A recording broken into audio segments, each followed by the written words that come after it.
સુરતના ઉધના સ્થિત શ્રી માધવ ગૌશાળા સંચાલિત દ્વારા એક મહા રક્તદાન કેમ્પનું આયોજન કરવામાં આવ્યું હતું, જેમાં મોટી સંખ્યામાં યુવાનો રક્તદાન કરવા ઉમટી પડ્યા હતા અને માનવ સેવાનું એક ઉત્તમ ઉદાહરણ પૂરું પાડ્યું છે.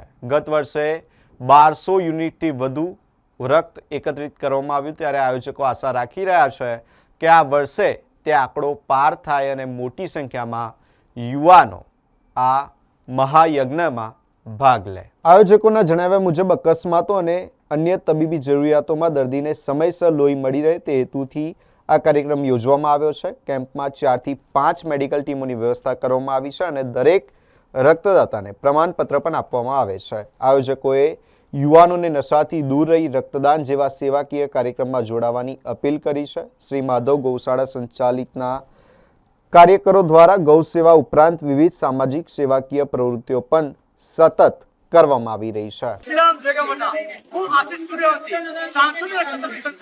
માધવ ગૌશાળા એનિવર્સરી અધ્યક્ષ આજ રોજ ઉધના ખાતે આવેલ શ્રી માધવ ગૌશાળા જ્યાં નિરાધાર દિવ્યાંગ અને બીમાર ગૌની સેવા થાય છે તેવા સ્થાન ઉપર ભવ્યની દિવ્યાંગ રક્તદાન શિબિરનું આયોજન કરવામાં આવ્યું છે અને વાત કરું સવારે 7:30 રક્તદાન શિબિર શરૂ થઈ ગઈ છે.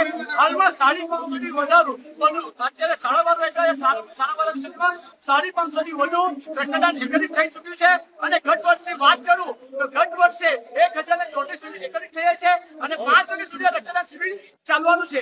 એટલે અમે જ્યાં સુધી માન્ય છે ત્યાં સુધી 1100 ની ઉપર રક્તદાન એકત્રિત થશે.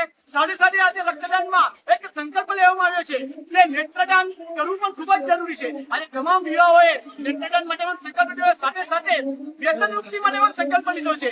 હું તમામનો ખૂબ ખૂબ આભારી છું. જય શ્રી રામ, જય ગૌ માતા, હર હર મહાદેવ.